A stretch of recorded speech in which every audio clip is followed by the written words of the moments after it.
Hello students, मेरा नाम है अंशुल। स्वागत है आपका मेरे यूट्यूब चैनल और आज के एक नए लेक्चर के अंदर, जिसके अंदर हम पढ़ने वाले हैं reflection and refraction of light का फोर्थ लेक्चर।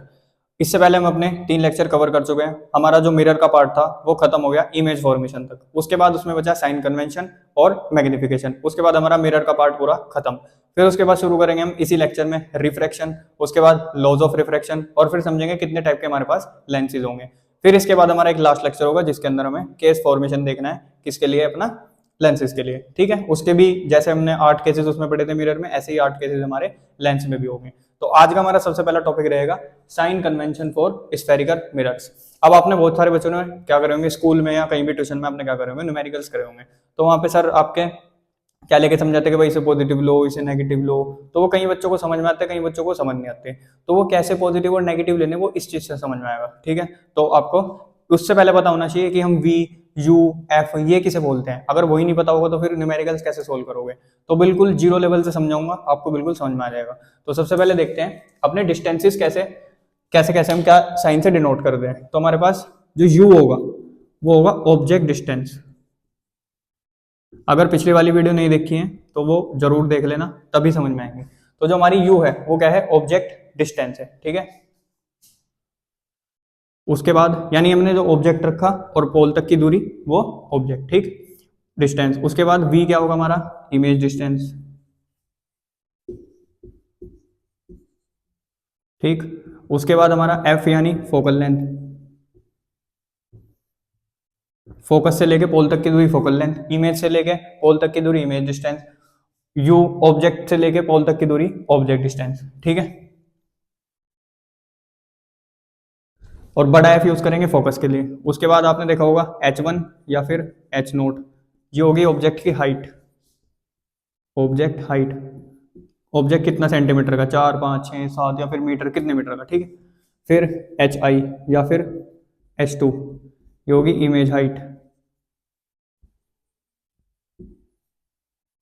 ठीक है, तो यही सब है हमारे पास जो हमारे न्यूमेरिकल्स में अधिकतर यूज होगा। ठीक उसके बाद देख लेंगे अब आप इसे पॉजिटिव नेगेटिव कैसे डिसाइड करोगे।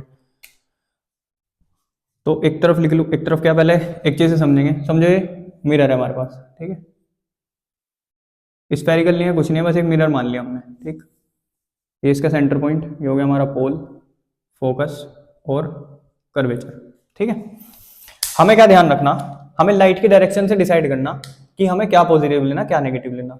तो ध्यान रखना, लाइट हमेशा मिरर की तरफ जाएगी। लाइट हमेशा मिरर की तरफ जाएगी। तो मिरर की तरफ जाएगी लाइट, और अगर उसी की डायरेक्शन में हमारी कोई डिस्टेंस हुई, उसी की डायरेक्शन में फोकस कर्वेचर कुछ भी हुआ, हमारा ऑब्जेक्ट किधर भी रखा हुआ, तो उसके हिसाब से हम उस चीज को पॉजिटिव ले लेंगे। तो जो भी लाइट की डायरेक्शन में होगा वो पॉजिटिव होगा, और जो लाइट की उल्टी डायरेक्शन, यानी लाइट आगे चली गई वो पीछे रह गया, लाइट आगे चली गई वो पीछे रह गया, तो लाइट अगर का उल्टा हो गया लाइट का, तो उस चीज को हम क्या लेंगे? नेगेटिव लेंगे। ठीक है, आगे इतनी बात समझ में? तो नेगेटिव पॉजिटिव कैसे डिसाइड करोगे कि लाइट के डायरेक्शन में जो होगा पॉजिटिव, लाइट के उल्टे डायरेक्शन में जो होगा उसे नेगेटिव। ठीक, तो यहाँ लिख लेंगे। और हाँ, जितनी भी डिस्टेंस मेजर करेंगे हम पोल के रिस्पेक्ट में करेंगे। अगर फोकस से लेके हमें दूरी नापनी, फोकल लेंथ नापनी, तो हमें पोल तक नापेंगे। ऑब्जेक्ट की कोई डिस्टेंस नापनी, यू नापनी, तो पोल तक नापेंगे, उसके पार कुछ नहीं, तो पोल के रिस्पेक्ट में। तो all the distances are measured from या with respect to, W R T का मतलब with respect to pole.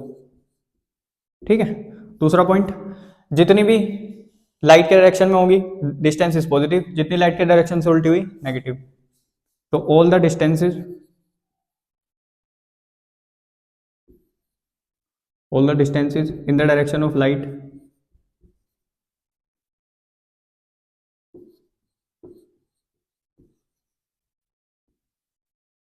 are positive, ये पॉजिटिव का साइन है। ठीक है, एंड ऑपोजिट, जितनी भी उल्टी होंगी सब की सब नेगेटिव। ठीक है, तीसरा पॉइंट, चलो ठीक है भैया आपने तो बता दिया कि पॉजिटिव नेगेटिव कैसे लेंगे डिस्टेंसेस का, हाइट का क्या ध्यान रखना। अगर प्रिंसिपल एक्सिस से ऊपर है तो पॉजिटिव, अगर प्रिंसिपल एक्सिस से नीचे है तो नेगेटिव। बस इसमें कुछ नहीं है, कोई लाइट का खेल नहीं है। प्रिंसिपल एक्सिस से ऊपर पॉजिटिव, प्रिंसिपल एक्सिस से नीचे नेगेटिव। तो height above principal axis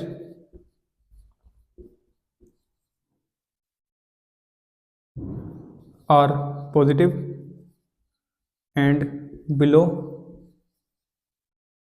negative. ठीक है, तो ये एक बार आप फटाफट नोट करो।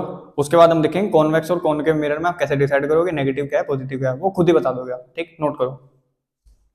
एक तरफ लिखो कॉनकेव मिरर, एक तरफ लिखो कॉन्वेक्स मिरर।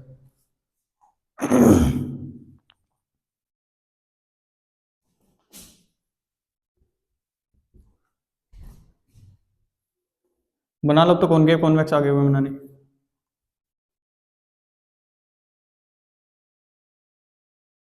पोल, फोकस, कर्वेचर।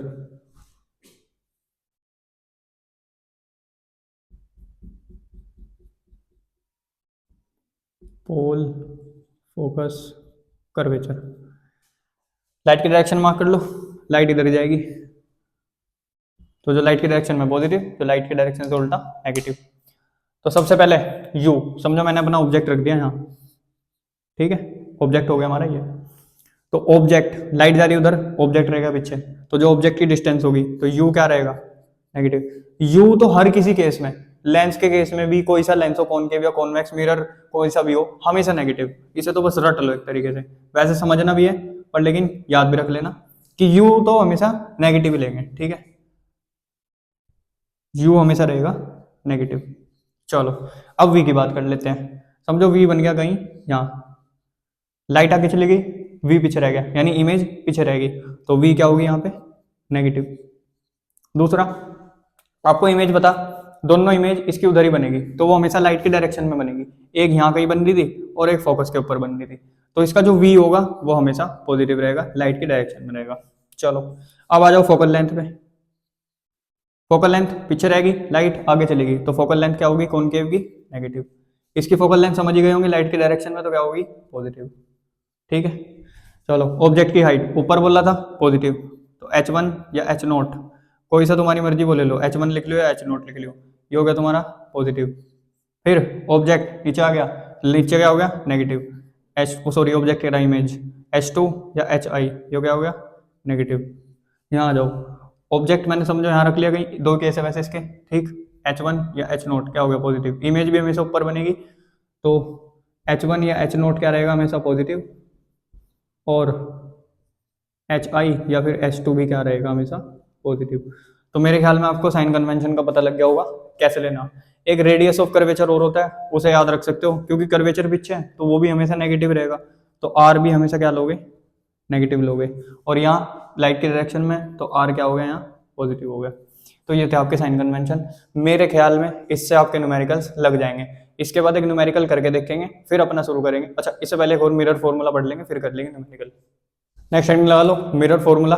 बहुत आसान सी चीज है, कोई इतनी बड़ी चीज नहीं है। Mirror formula shows the relation among distances of object, distances of image, distances of focal length. In case of spherical mirror, the distances are measured from pole and the distance of object is denoted by u, v for image and f for focal length. ये सब चीज आप पढ़ चुके, theory base है। अगर पूछेंगे what is mirror formula तो वहां लिख सकते हो, पूरा आपको समझ में आ गया होगा। रिलेशन शो करेगा किसके बीच में, फोकल लेंथ और आपका ऑब्जेक्ट डिस्टेंस और आपका इमेज डिस्टेंस। और सारी की सारी जो डिस्टेंसेज होंगी आपको पता कहाँ से मेजर करी जाएगी, पोल से। और जो ऑब्जेक्ट की डिस्टेंस होगी वो यू से डिनोट होगी, इमेज की वी से, और आपकी फोकल लेंथ यानी फोकस की जो डिस्टेंस होगी वो किससे मेजर होगी, स्मॉल एफ से। इतना आपको पता। मेन है आपका फॉर्मूला। फॉर्मूला क्या है, 1/f is equal to 1/v plus 1/u। ध्यान रखना, लेंस फॉर्मूला भी पढ़ोगे और पढ़ चुके होगे अगर अब तक, तो वहां नेगेटिव आ रहा होगा, तो इसमें बहुत कंफ्यूज होंगे। ध्यान रखना, मिरर के केस में हमेशा पॉजिटिव रहेगा इन दोनों के बीच में, और लेंस के केस में हमेशा नेगेटिव रहेगा इन दोनों के बीच में। ठीक है, और ये वाला फॉर्मूला सिर्फ और सिर्फ सारे मिरर्स के लिए वैलिड है। वो जो फॉर्मूला होगा यहाँ नेगेटिव आ जाएगा लेंस फॉर्मूले में, वो सिर्फ लेंस के लिए वैलिड होगा। यहाँ नेगेटिव लगा दोगे और मिरर के लिए यूज कर लोगे, क्वेश्चन गलत। यहाँ पॉजिटिव लगा दोगे और लेंस के लिए यूज कर लोगे, क्वेश्चन गलत। तो मिरर में हमेशा पॉजिटिव होगा, लेंस में हमेशा नेगेटिव होगा। ये चीज मैंने अभी क्लियर कर दी। तो इसके बाद एक न्यूमेरिकल करके देखते हैं कैसे होगा। ठीक, टेक्स्ट पढ़ते हैं, मैग्निफिकेशन। मैग्निफिकेशन से बहुत क्वेश्चन आते हैं, ज्यादातर क्वेश्चन के अंदर ही इंक्लूड करके रखते हैं कि मैग्निफिकेशन भी बताई दो, जब सब कुछ बताई दिया। ठीक है, मैग्निफिकेशन होगा क्या, इमेज की हाइट का और ऑब्जेक्ट की हाइट के रेशियो को हम बोल देंगे मैग्निफिकेशन। तो यहाँ लिख देंगे ratio of height of image and object is called magnification। ठीक है, फॉर्मूला क्या बन जाएगा, magnification is equal two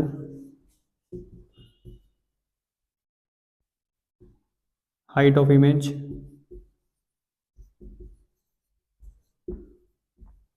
upon height of object.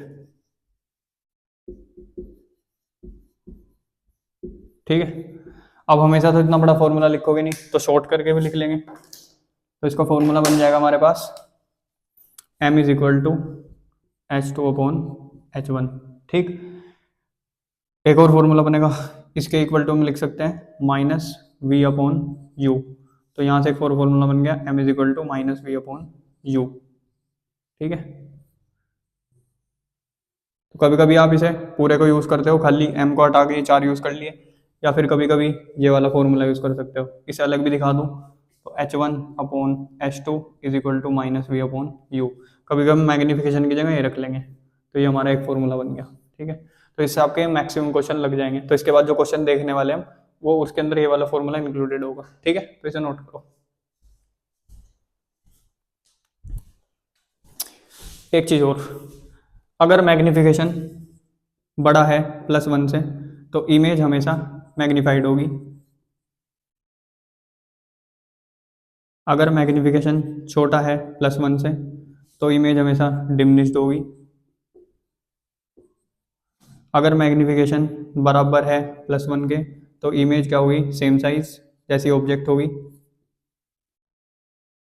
अगर मैग्निफिकेशन नेगेटिव है, तो इमेज इन्वर्टेड होगी और रियल होगी। अगर मैग्निफिकेशन पॉजिटिव है, तो इमेज समझ ही गए होंगे, वर्चुअल होगी और इरेक्ट होगी। ठीक है, तो ये आपके मैग्निफिकेशन केस। अब नोट कर लो।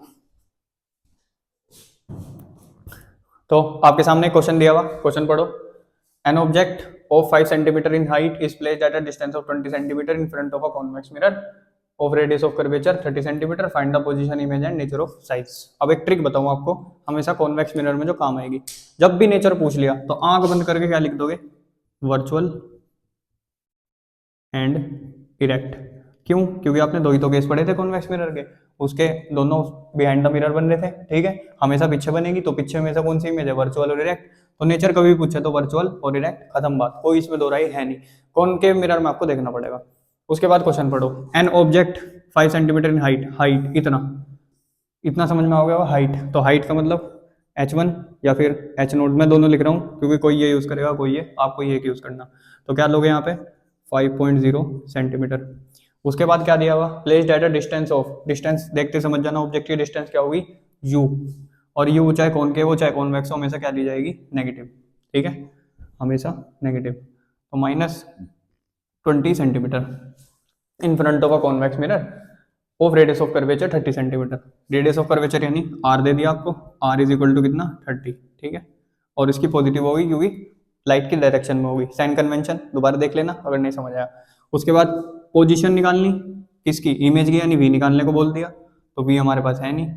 उसके बाद नेचर तो हमने पता कर ही लिया, और उसके बाद साइज, साइज यानी h2 बोल दिया या फिर hi बोल सकते हो, वो निकालने को बोल दिया। ठीक, चलो करते हैं इसे। सबसे पहले हमारे पास क्या नहीं है, यहाँ एक चीज मिसिंग है, सबसे मेन फोकल लेंथ। तब तक आप मिरर फॉर्मूला नहीं लगा सकते अगर फोकल लेंथ नहीं है। तो फोकल लेंथ निकालने के लिए इसका यूज करना पड़ेगा, एक फॉर्मूला पड़ा था, r is equal to 2f। तो यहाँ से f इज इक्वल टू क्या बन जाएगा, r अपॉन 2, f कितना 30, वो r कितना 30, ये 2 कितना आ गया +15 सेंटीमीटर। और इससे प्रूव हो गया कि जो हमारा साइन कन्वेंशन है वो बिल्कुल सही है, क्योंकि कॉन्वेक्स के लिए फोकल लेंथ क्या थी, +3। तो फोकल लेंथ कितनी आ गई हमारे पास, 15। लगा दो mirror formula, 1/f is equal to 1/v minus plus 1/u। 1/15 is equal to 1/v, और u क्या है हमारा -20, 1/20। ठीक है, अब ये 20 ले लिया हमने, माइनस ले लिया, इसे इधर ले जाओ, माइनस से क्या हो जाएगा प्लस। तो 1/v is equal to 1/15 plus 1/20। LCM लेंगे 20 और 15 का, हो जाएगा 60, 1/v इज इक्वल टू 60, और 15 4 जा 4 ऊपर प्लस 23 जा ये आ गया 7/60, और रेसिप्रोकल कर दोगे v is equal to 60/7, solve करोगे तो आंसर मिलेगा 8.5 सेंटीमीटर अप्रोक्स, और आगे चली जाएगी कैलकुलेशन, और यहाँ भी छोड़ सकते हो सेंटीमीटर, ठीक है। उसके बाद हमें क्या कहा इन्होंने, हाइट निकालने को कहा था। तो अभी हमने फॉर्मूला पढ़ा था मैग्निफिकेशन का, h2/h1 is equal to -v/u, ये फॉर्मूला लगा सकते हो। फिर h2 निकालना, इमेज की हाइट, h1 हमारे पास गिवन है, क्या था क्या था क्या था क्या था क्या था कहाँ गया, 5, ठीक है। तो h2/5 is equal to v, अभी क्या निकालना हमने 60/7, 60/7, 60/7 अपॉन, पॉइंट में रखोगे कैलकुलेशन थोड़ी हार्ड हो जाएगी, तो ऐसे रख लेना। फिर उसके बाद है हमारे पास u कितना था -20, और एक माइनस ऑलरेडी क्वेश्चन में, तो माइनस से माइनस कैंसिल, क्रॉस मल्टीप्लाई कर दो, इसकी इधर इसकी इधर, 20h2 is equal to 60/7 into 5, ये डिवाइड में चला जाएगा, h2 is equal to 60/7 into 5/20, solve करोगे तो इसका आंसर मिलेगा 2.1 सेंटीमीटर के आसपास, ठीक है। तो ये आ गया आपके पास h2। तो इस तरीके से आप सोल्व कर सकते हो इजीली, बहुत इतने कुछ हार्ड क्वेश्चन नहीं होते। एक क्वेश्चन की मैं अलग से वीडियो बना दूंगा जिसके अंदर हम क्या बोल सकते हैं अपना, कैसे लेंस की इमेज कैसे बनेगी वो भी बनाना होता है, क्योंकि आपको रे डायग्राम बनाने को बोल देते हैं मिरर का, तो वो भी बहुत ईजी तरीके से मैं समझा दूंगा, तो आप एक बार इसे नोट करो। तो हम अपना हाफ ऑफ द चैप्टर खत्म कर चुके हैं, अब हमारा नेक्स्ट हाफ शुरू होने वाला इस लेक्चर का, मतलब इस चैप्टर का, जो कि होगा हमारा रिफ्रैक्शन। रिफ्लेक्शन हमारा पूरा कंप्लीट हो गया, इंक्लूडेड और फॉर्मूलाज ऑल केसेस। अब हम करेंगे रिफ्रैक्शन, सेम वही सारे फॉर्मूला इसके होंगे और इसके भी इमेज केसेस होंगे, ठीक है। बस फर्क इतना रहेगा, ये थोड़ा शॉर्ट है, वो थोड़ा लंबा था, ठीक। तो सबसे पहले रिफ्रैक्शन,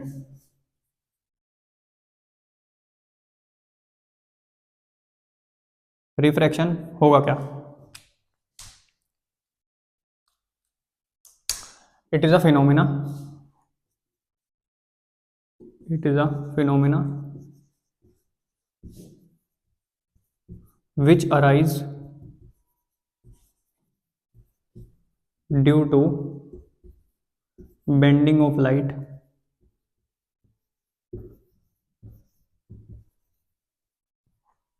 traveling from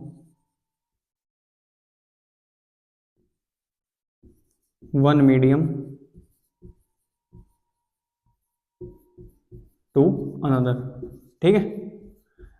जब भी लाइट एक मीडियम से दूसरे मीडियम में जाएगी वो बैंड हो जाएगी, और जब वो बैंड होगी तो उसकी वजह से एक फिनोमेना क्रिएट होगा जिसे हम बोल लेंगे रिफ्रैक्शन। तो अब देख लेंगे वो मीडियम कौन कौन से होंगे हमारे पास। तो हमारे पास दो टाइप के मीडियम होंगे, एक मीडियम का नाम होगा डेंसर मीडियम,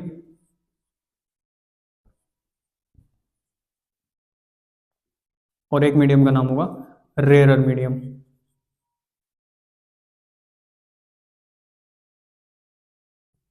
ठीक है। तो जो हमारा डेंसर मीडियम होगा वो थोड़ा हैवी होगा, तो उसके अंदर जो स्पीड ऑफ लाइट होगी वो कम होगी। कैसे?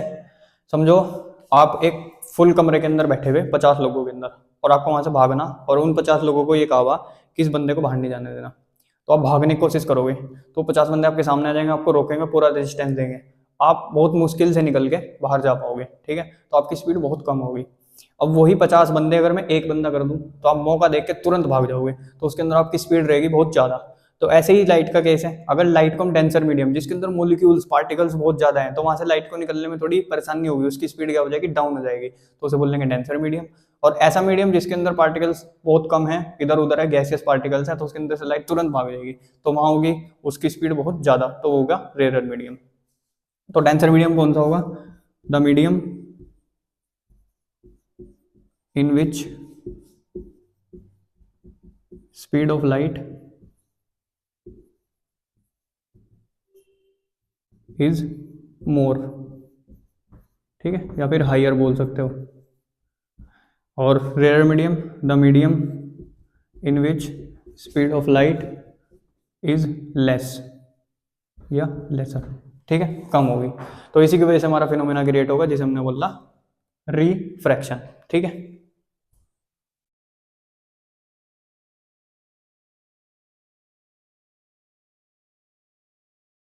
तो इसे नोट करो, फिर देखते हैं कहाँ स्पीड ऑफ लाइट कैसे चेंज होगी, कैसे जाएगी, वो सब। तो केस नंबर 1 देख लेंगे क्या होगा।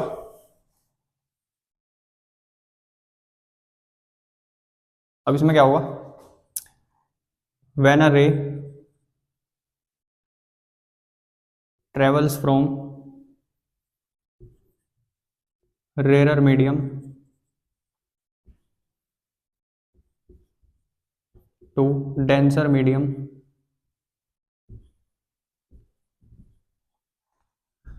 light bends towards the normal.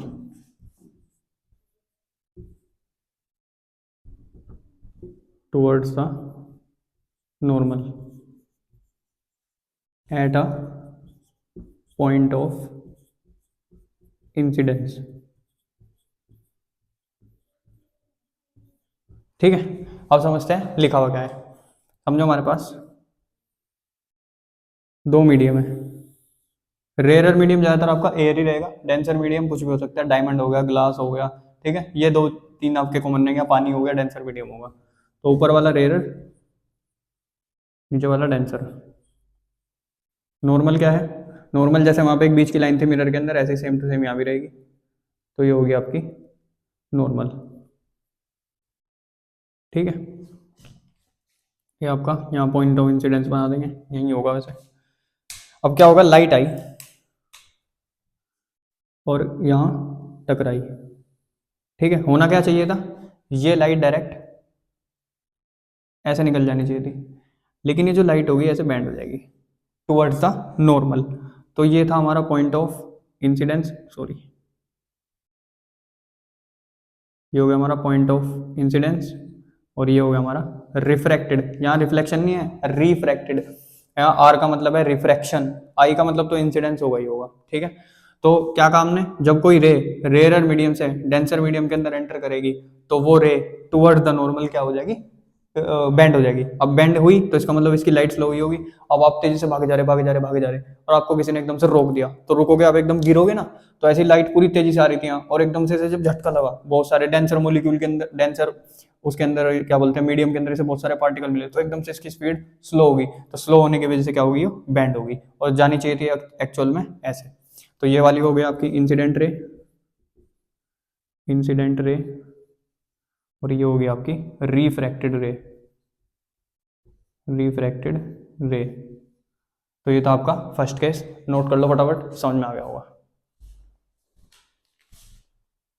Next है आपका केस नंबर 2, जब डेंसर से रेयर में जाएगी। तो when a ray travels from denser medium to rare medium, light bends away from the normal, away from the normal at a point of incidence। कैसे होगा, वही बस अब क्या कर देना, डेंसर ऊपर रख देना, रेयर नीचे। तो समझ लो कोई लाइट पानी में से निकल के बाहर जा रही, ठीक, एक हमारे पास वही नॉर्मल रे। ठीक, अब कोई लाइट आई डेंसर मीडियम से और इंसिडेंट हो गई। अभी क्या पढ़ा था, टुवर्ड्स द नॉर्मल, अब क्या पढ़ रही, अवे फ्रॉम द नॉर्मल, यानी वो ऐसे चली जाएगी। जानी कैसे चाहिए थी, ऐसे, लेकिन वो नॉर्मल से दूर होगी। तो ये हो गया हमारा एंगल ऑफ इंसिडेंस, और ये हो गया हमारा एंगल ऑफ रिफ्रैक्शन। ये होगी इंसिडेंट रे, ये होगी रिफ्रैक्टेड रे,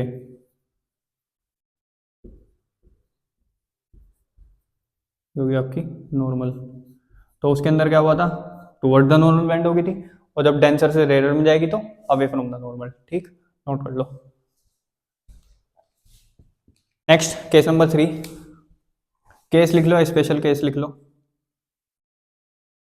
ठीक है, इसमें क्या होगा, अगर कोई रे, if a ray falls perpendicularly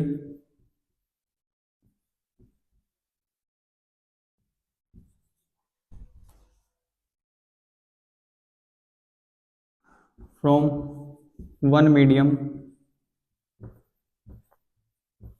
to another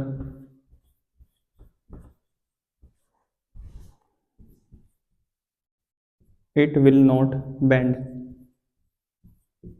ठीक है, अगर कोई रे परपेंडिकुलरली फॉल हो रही एक मीडियम से दूसरे मीडियम में, चाहे वो रेयर हो डेंसर हो कुछ भी हो, चाहे वो इसे रेयर ले लो चाहे इसे डेंसर ले लो, चाहे ऊपर वाले को रेयर वो ऊपर वाले को डेंसर है नीचे वाले को रेयर, कुछ नहीं फर्क पड़ता। जो रे परपेंडिकुलर आएगी वो सेम बिना बेंड हुए चली जाएगी। ठीक है, तो यहाँ पे नो बेंडिंग विल अकर, लिख सकते हो नो बेंडिंग अकर। यहाँ से क्वेश्चन पूछे जाएंगे कि अगर कोई रे परपेंडिकुलर चली गई तो क्या रे बेंड होगी अवे द नॉर्मल या टुवर्ड द नॉर्मल या कुछ और। तो आपको क्या बताना है कि वो बिना बेंड हुए चली जाएगी, वहां से कोई भी बेंडिंग यहाँ पे नहीं होगी। तो आपका थर्ड केस था, एक बार इसे नोट कर लो। नेक्स्ट टॉपिक है लॉज ऑफ रिफ्रैक्शन। जैसे रिफ्लेक्शन के लॉ होते हैं ऐसे ही रिफ्रैक्शन के लॉ है। पहला लॉ है the incident ray reflected ray and normal to the interference of a given transparent media all line the same plane. जैसे हमारे रिफ्लेक्शन के अंदर नॉर्मल, इंसिडेंट रे, रिफ्लेक्टेड रे सब एक ही प्लेन के अंदर थी, कोई दूसरे प्लेन में नहीं जा रही थी। एक्स एक्सिस में तो एक्स में, वाई में तो वाई में। तो ऐसे ही हमारी किसके अंदर होगी, रिफ्रैक्शन के अंदर भी होगी। ठीक है, next the ratio of sine of angle and sine of incidence of refraction is always constant for the light of given colour and for the given pair of media. यानी आपका जो साइन आई और साइन आर, मैं लिख के दिखाता हूँ, ऐसे लिखते हैं mu is equal to sine, या पहले इसके लिए लिख लो, यहाँ लिख दो sine i upon sine r is equal to constant.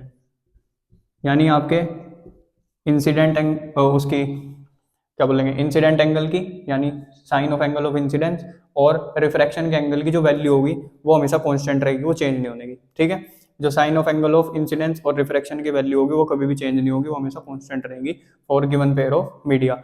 यानी अगर वाटर से ग्लास के अंदर लाइट जा रही तो उनके लिए जो वैल्यू निकलेगी वो कांस्टेंट होगी, वो पूरी दुनिया में कहीं चेंज नहीं होगी। वाटर से अगर एयर में जा रही तो उसके लिए जो वैल्यू निकलेगी वो हमेशा कांस्टेंट होगी, वो कभी चेंज नहीं होगी। ठीक है, कहीं भी। तो सेकंड लॉ को हम क्या बोल लेंगे, दूसरा नाम है स्नेल्स लॉ। स्नेल्स लॉ ने कुछ नहीं करा, बस ये जो कांस्टेंट था इसे नाम दे दिया रिफ्रैक्टिव इंडेक्स। तो इन्होंने बोला sine i upon sine r is equal to mu, इसे दे दिया म्यू नाम। म्यू क्या है हमारे पास, रिफ्रैक्टिव इंडेक्स, रिफ्रैक्टिव इंडेक्स। ठीक है, तो ये क्या बता रहा हमें, रिलेशन बता रहा कि दो मीडियम के बीच में किसका, लाइट की उसका क्या बोल सकते हैं, स्पीड का क्या बता रहा हमें, रिलेशन बता रहा दोनों के बीच में कितना रहा होगा। तो वो वैल्यू क्या होगी हमारे पास, म्यू। तो म्यू को बोल लेंगे हम रिफ्रैक्टिव इंडेक्स, और आपको एंगल आई और आर गिवन होंगे। तो कुछ वैल्यू लिख लो, जैसे साइन 30 की वैल्यू 1/2, साइन 0 की वैल्यू 0, साइन 60 की वैल्यू √3/2, साइन √3/2, साइन 45 की वैल्यू 1/√2 और साइन 90 की वैल्यू 1। ठीक है, तो ये आपकी साइन की वैल्यू याद रख सकते हो। वैसे आपने मैथ में ट्रिग्नोमेट्री में पढ़ लिया होगा। तो जो हमारा रिफ्रैक्टिव इंडेक्स होगा वो किसके बीच में रिलेशन बताएगा, पहले वाले मीडियम और दूसरे वाले मीडियम के बीच में। दूसरे लॉ को हम नाम भी दे देंगे स्नेल्स लॉ। और ये एक ही लॉ इसका इंपॉर्टेंट है, ये वाला तो कोई पूछता भी नहीं। सेकंड लॉ आपका ज्यादातर पूछा जाएगा। तो direct correct act to act जितनी भी आपकी कट टू कट जो आपकी डेफिनेशन लिखी वो लिख देना और ये शो कर देना, sine i upon sine r is equal to constant, और कॉन्स्टेंट को बोल देंगे म्यू यानी रिफ्लेक्टिव इंडेक्स। इसके बाद इसी के बारे में बात कर लेंगे रिफ्लेक्टिव इंडेक्स के। अब पढ़ते हैं रिफ्रैक्टिव इंडेक्स। ये थोड़ा सा कंफ्यूजिंग लगता है, लेकिन इसके जो क्वेश्चन होंगे वो मतलब ऐसे आएंगे कि आपको समझ में नहीं आएंगे, लेकिन इतना सिंपल क्वेश्चन होगा। अब जो मैं फॉर्मूला बता रहा हूँ उससे बहुत आसानी से लग जाएंगे। तो देखो, the refractive index is a relative value of speed of light in a given pair of medium, thus to calculate the refractive index of speed of light in the two medium is taken. कुछ नहीं, language पे नहीं जाना, समझो। ये दो medium है आपके पास, रेयर डेंसर कुछ भी हो, समझो ये एयर है और ये वाटर है। अब एयर से वाटर के अंदर लाइट जा रही, क्योंकि वो ऑब्वियस सी बात है, रेयर है और डेंसर है। तो इनके बीच में जो स्पीड का चेंज आया, इनके बीच में जो स्पीड का चेंज आया एयर और वाटर के बीच में, उसे हम बोल देंगे म्यू, इन दोनों का रिलेशन। ठीक है, अब ध्यान दो, एक फॉर्मूला तो हमने म्यू का पढ़ा, mu is equal to sine i upon sine r. ठीक है, एक फॉर्मूला तो आपने ये पढ़ लिया। ये वाला जब आपको एंगल देंगे तो निकाल दोगे आसानी से। रिफ्रैक्टिव इंडेक्स क्या है, दोनों के बीच का कनेक्शन, दोनों के बीच की जो क्या बोल सकते हैं, स्पीड ऑफ लाइट का कनेक्शन है, वो निकल जाएगा। ठीक है, वो निकल गया। अब इसके और कुछ फॉर्मूले हैं जहां पे आपको स्पीड दे देंगे, उससे कैलकुलेट करना। तो म्यू इज इक्वल टू क्या लिखेंगे, speed of light, speed of light in vacuum, vacuum का मतलब होगा एयर से, और upon speed of light in medium, जिस भी मीडियम में वो जारी होगी। और speed of light in vacuum हमेशा ध्यान रखना कितनी होगी, 3 × 10⁸ मीटर पर सेकंड। फिजिक्स जब तक है आपके पास, याद रखना इस चीज को, हमेशा कहीं भी आपके पास आ जाएगी स्पीड ऑफ लाइट। ठीक है, उसके बाद एक और फॉर्मूला। अब आपको म्यू दे दिया, ठीक है, स्पीड ऑफ लाइट आपको पता, तो speed of light in medium पूछ लेंगे। आपको ये दोनों दे दिया, म्यू निकालने को बोल देंगे। अब एक चीज और होगी कि इस मीडियम से इस मीडियम में क्या जा रही है, आपकी लाइट जा रही है। अब समझ लो हमने इसे एयर की जगह क्या ले लिया, ग्लास ले लिया, तो हमने जो लाइट है वो कहाँ से कहाँ पहुंचा दी, ग्लास से वाटर में। ठीक है, तो ये हो गया हमारा मीडियम नंबर 1, सॉरी 2, और ये हो गया हमारा मीडियम नंबर 1। ठीक है, तो आपको दे दी मीडियम 2 की स्पीड दे दी।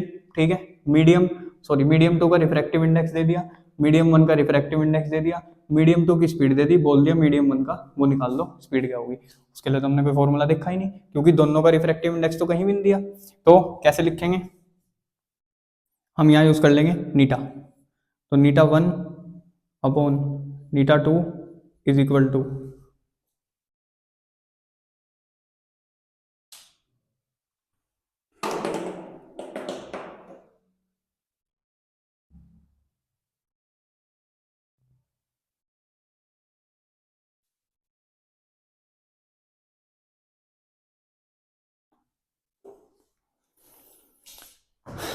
तो अब समझो हमने क्या करा, यहाँ पे एयर की जगह ग्लास लिख दिया और ग्लास की जगह वाटर लिख दिया।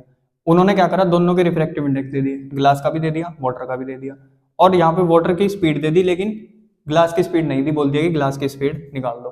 क्या करोगे, कुछ नहीं करना, इस म्यू को हमें 2 हिस्सों में डिवाइड कर देना। जिस मीडियम में बाद में लाइट गई होगी उसे ऊपर लिख देना, जिस मीडियम से लाइट आई होगी उसे नीचे लिख देना। तो यहाँ लिखोगे म्यू, किसमें गई लाइट पहले, मतलब बाद में, वाटर, किस में से गई, ग्लास में से गई, तो mu glass is equal to, हमें क्या दे दिया, स्पीड ऑफ ग्लास तो हमें पता ही नहीं, स्पीड इन ग्लास, इसे मान लो v1, और स्पीड ऑफ वाटर आपको दे रखी होगी, स्पीड इन वाटर, ये मान लो v2। अपनी तरफ से ले लेंगे, समझो वाटर का म्यू दे दिया 1.33, ग्लास का दे दिया 1.4, और स्पीड ऑफ लाइट वाटर में दे दी समझो 2 × 10⁸, कैलकुलेट करने को बोल दिया speed of light in glass. निकाल सकते हैं यहाँ से इजी तरीके से। तो ऐसे ही हम इसका फॉर्मूला बना लेंगे, μ2 upon μ1 is equal to v1 upon v2। ठीक है, और अगर दोनों का कंबाइन दे दिया कि ग्लास और वाटर का रिफ्रैक्टिव इंडेक्स क्या है, तो इसे कैसे लिखोगे, 2 ऊपर लगा दोगे, 1 नीचे लगा दोगे, और उसके बाद v1 अपॉन v2। तो इसके कई सारे फॉर्मूले बनते हैं, आप आसानी से सोल्व कर लोगे। ठीक है, तो क्वेश्चन को देख के घबराना नहीं है, इतने सारे फॉर्मूले हैं, सब के सब इजी हैं। ठीक है, चलो एक बार इसे नोट करो। तो होप करता हूँ आपको ये वाला लेक्चर समझ में आया होगा। मिलते हैं नेक्स्ट लेक्चर में, जिसके अंदर हम अपना लेंस का पूरा पार्ट कवर कर देंगे, और वो इस चैप्टर का लास्ट लेक्चर होगा। तब तक के लिए बाय बाय।